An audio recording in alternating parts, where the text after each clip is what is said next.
So since the Modern Warfare 2 beta finished a few days ago, Infinity Ward have been doing pretty well in honouring some of the feedback and looking at it and trying to find solutions to some of the feedback we've given on the back of the beta. Today I want to go into detail of all the things that Infinity Ward are actively working on. This is really interesting, some of these things, and some of the things that are mentioned on here are things that we've not had in Call of Duty for years. So long, and it isn't everything, bearing in mind there's still a lot that Infinity Ward need or could do to make this game better. Admittedly, there's a lot of things that I don't like and a lot of the other parts of the community don't like either, but whether they'll be changed, that remains to be seen. But without further ado, let's dive straight in with the news. So, there are 6 main feedback points to discuss in this video, which Infinity Ward are actively looking into to change when the game does launch, and they're very positive changes as well. So, let's start off and go straight through them. The first one to discuss today is around footstep audio.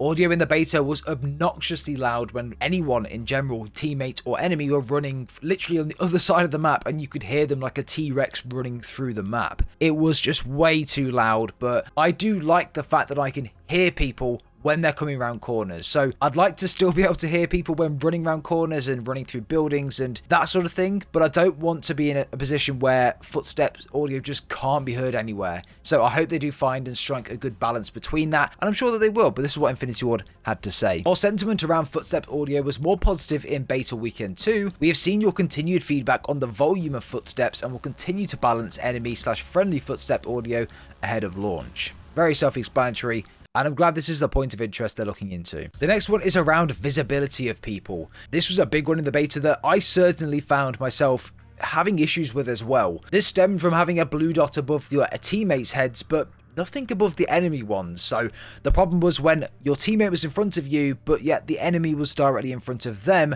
the blue dot was over the enemy as well, so it looks like that was your teammate, and it was just, I don't know why there's no red dot and blue dot.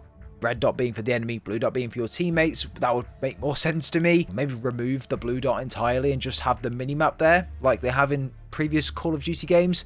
We'll have to wait and see what they do, but this is what they said about it. Enemy visibility is something that came up throughout both weekends of our beta.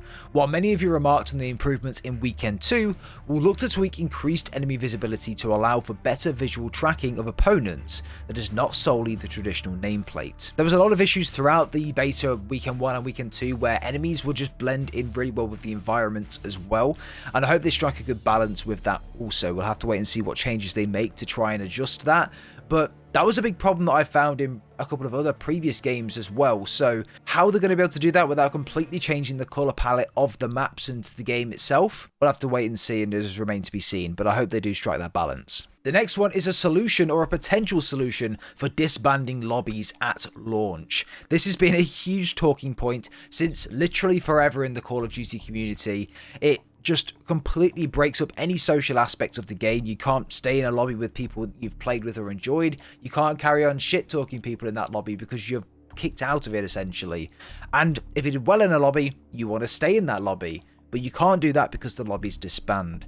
Apparently this is something that Infinity Ward are actually looking into trying to find a solution for, and this is what they had to say. Disbanding lobbies are another topic we addressed during the beta. We feel this is an important feature and are actively looking to potential solutions for launch. This is really exciting, not just because of the staying in the lobbies and whatever it might be, but from a skill-based matchmaking perspective as well. Invisible rank, or the invisible social rank that your player card has behind the scenes that no one can see, is actively updated consistently via disbanding lobbies. That is why it's in place. So when you finish a game you do really well, you disband that lobby and it puts you into your new invisible rank, which then puts you into a lobby which could be harder or more sweatier. Or, if you did extremely bad in that game or the previous couple, your invisible rank will then allocate you to a lobby which is lesser, which means that you'll be disbanded from that lobby you're currently in and put into one which is obviously you're more likely to do better in. That's how it's always worked, it has done for the past God knows how many years, to be honest. And I'm glad they're finally trying to find a solution for this. If they do, it could mean that we have more control over the matches that we're in, which also means that skill-based matchmaking might not have as much of an effect on us. I mean, let's be real, it most likely will be anyway. I'm not going to say it's going to be any better or it's going to be reduced. We're probably still going to get shit on every single game by sweats. At least they're looking into it. The next one, weapon balancing updates for launch. In terms of weapons, we're very happy with the results of the weapon tuning changes we made for the weekend 2 of the beta. We have more changes to come for given weapon performance in the beta, and we're very excited to everyone to get their hands on all of the weapons in Modern Warfare 2. I mean, the M4 and the MP5 were just ridiculous in the beta anyway, so I do hope they do a bit more weapon balancing with the rest of them to make every weapon rather just powerful or usable in game. I want to be able to use all the assault rifles, all the SMGs, all the LMGs, all the shotguns, whatever it might be, without having to actually physically use the M4 or the MP5 in order to do well or to try and do well. And then the final two to go through, the first one being third person changes as well, and specifically to the camera view that was in that mode. So, Infinity Ward said that we're excited to see so much interest in our third-person playlist. I personally really enjoyed it, so I'm glad they've brought it back. We've heard feedback on the camera and the shoulder swapping, and we will continue to make refinements to this mode for launch, so more is to come on that. This was like the first third-person mode since the original Modern Warfare 2, and I'm all for it. I really enjoyed it.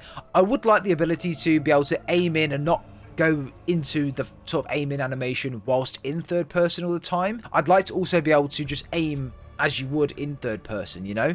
Whether that's something that we can also try and add or whether that'll be a setting, I don't know, but I think that would be a really cool feature too. And then finally, a couple of general bug fixes that Infinity Ward have mentioned that they're bringing as well. A couple of them to the actual maps and the ground war map and invasion map as well. So it goes as this. Ground War and Invasion also got a lot of love from the players in the beta. Thanks to our diligent fans, we have many bugs to work through in both of our battle map modes. We also have some improvements coming for AI navigation for Invasion. I thought the AI in Invasion was okay. My biggest gripe with the AI though was the fact that they've all got armor. That was just something that I didn't like. It takes more ammo, more bullets, or more resource to take that bot out than it would do a normal player, which I don't think is right. I think that the AI should have no shields or anything like that. It should just be like a player. That's personally my opinion though. But overall though, I really enjoyed it. I enjoyed the beta. I thought it was a really solid beta, a solid build of the game as well. And I'm really looking forward to this game coming out. I think it has a lot of potential, and if these fixes are put into place, along with many other features and fixes that I think need to be in this game, which whether they will or not remains to be seen, I think this could be a really solid game for many years to come. But guys, let me know your thoughts down below on these fixes. These are just a couple ones on the back of the beta, and pretty positive ones at that. But guys, leave a like if you did enjoy, subscribe if you guys are brand new, and we'll see you all in the next video.